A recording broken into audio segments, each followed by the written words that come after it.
What's up, everybody? This is Angel Bartolotta, and the last video I did was for the 15-year anniversary of the dope album No Regrets, which I played drums on, and the feedback was pretty good on that, so I'm going to do another one. This time we're going to go even further back in my career to the early 2000s, when I played with a band that quite literally changed my life. Let me tell you a story. Picture it. June 25th, 1998. My dad took me to a club in Fort Myers to see a band called Neurotica. They were an awesome band. They were opening for a band called Genitorturers. Now, at the time, I was in high school, and I was a big fan of Marilyn Manson, Nine Inch Nails, all that like industrial metal rock kind of stuff. And while I've heard the name Genitorturers before, I never saw them live, and I've never heard their music. You know, I was just familiar with the name, but I was like, yeah, we're going to see Neurotica. This is going to be cool. Me and my dad hanging out, and might as well stay for the Genitorture set. And I am so glad I did. I was completely blown away by this band. The show, the music, the sound, the drummer, Racy Shea, super sick. Oh my God, it was like the coolest thing I've ever seen at that age, at that time in my life. Like, again, I was a fan of these kind of bands, but seeing it on stage, live, it was just nuts. So my dad's up in the little top part, not really a balcony, but like an upper level. And when Genitorture started, he couldn't find me. Where was I? Front row center, right in front of Jen, the singer. And I was just taking the whole thing in. It was amazing. And at the end of the set, during the last song, I believe it was Sin City, but maybe not. I don't know. This was forever ago.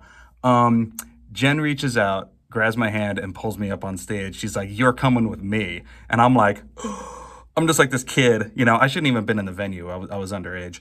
But yeah, she pulled me up, took me backstage. We hung out for a few minutes. She was super nice, super cool. And then she let me go back to my dad, who at the time was not happy. You know? And if you've ever seen a Genitorture show before, you know why he was probably upset that his youngest son was in the front row getting pulled up on stage. It was yeah. So after that show in 1998, I obviously became a huge fan of that band. I had their pictures on my walls, posters and stuff. There's even a picture of me in my high school yearbook, the newspaper that came with our senior yearbook, of me wearing a G Logo Genitortures t-shirt.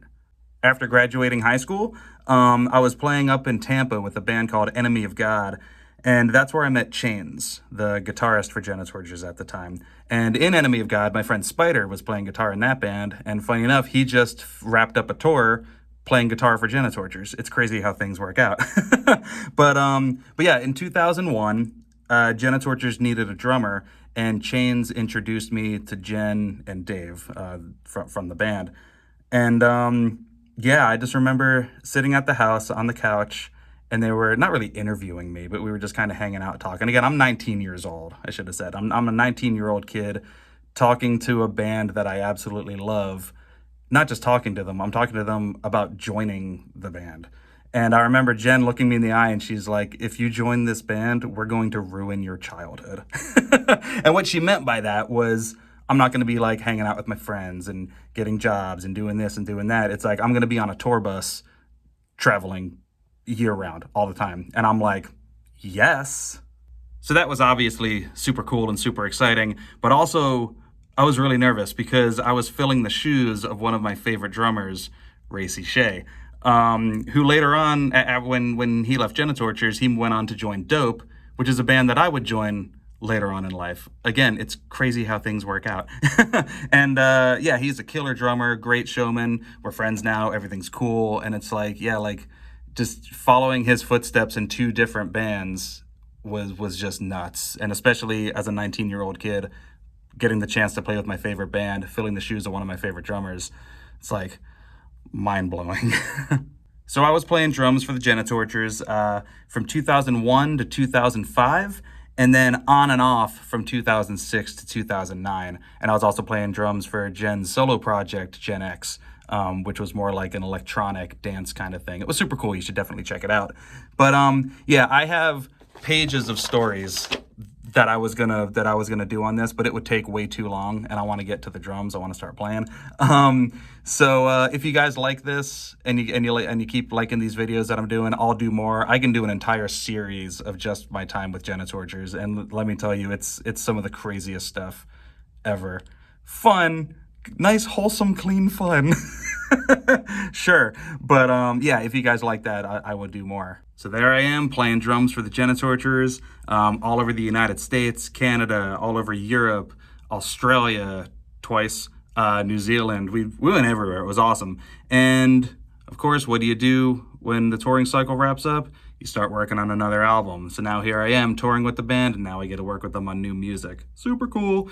I did the majority of the drum tracks on the demos for the Blackheart Revolution album.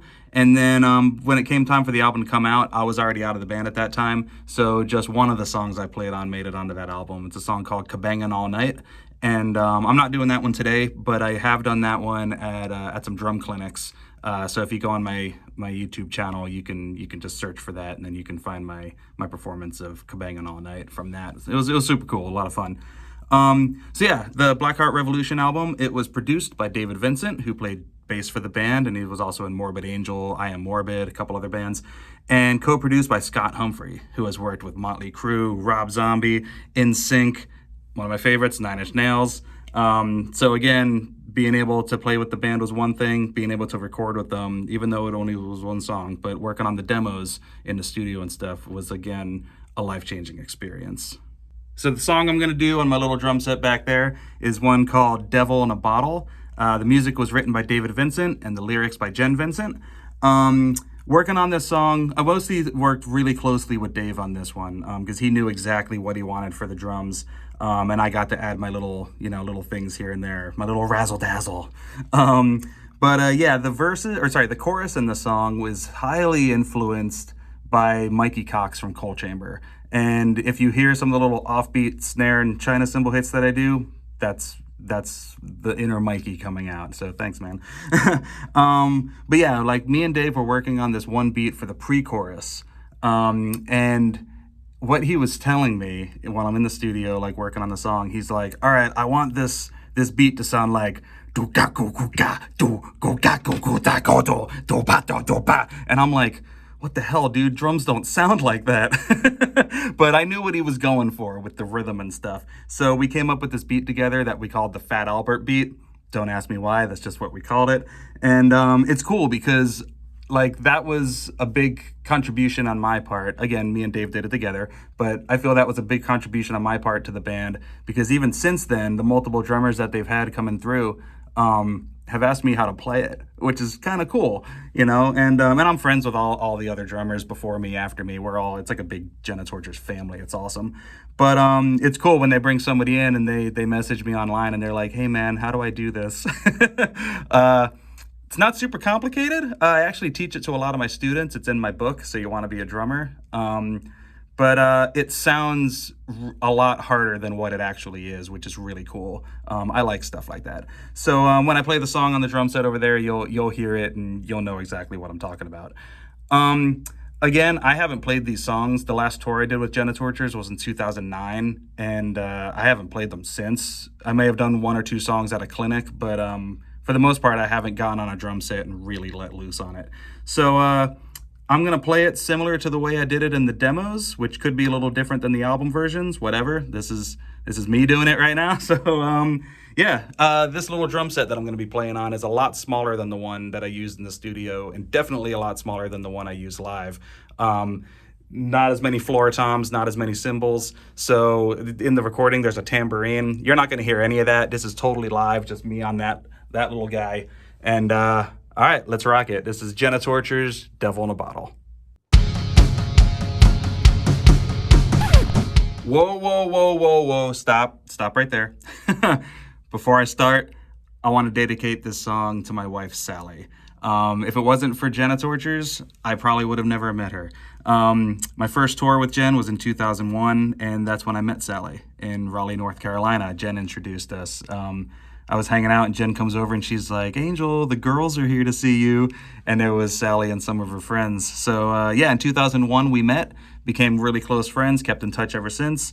We started dating in 2008, and then in 2010, I proposed to her, and in 2011, we got married, and we're about to celebrate our 13th wedding anniversary. So, yeah, it's pretty awesome. So when I say Genitorturers changed my life, I'm not just talking about the music.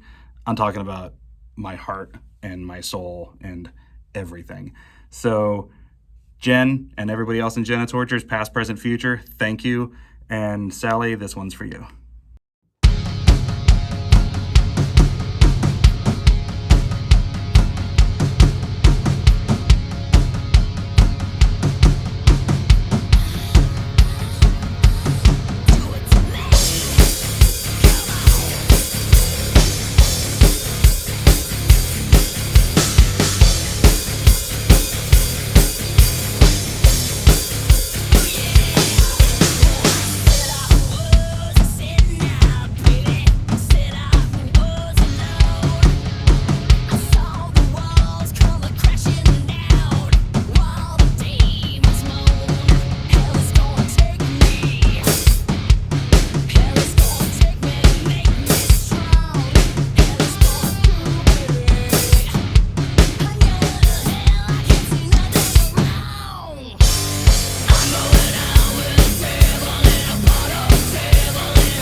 So there you go. I hope you liked my little playthrough of Devil in a Bottle. And I should have mentioned this earlier, how I said my dad wasn't happy when I was at that first Genitorture show with him. Once I was in the band and once he met them, he loved them. And everything is cool. And now my dad is still super supportive of everything I do. So thanks, Dad.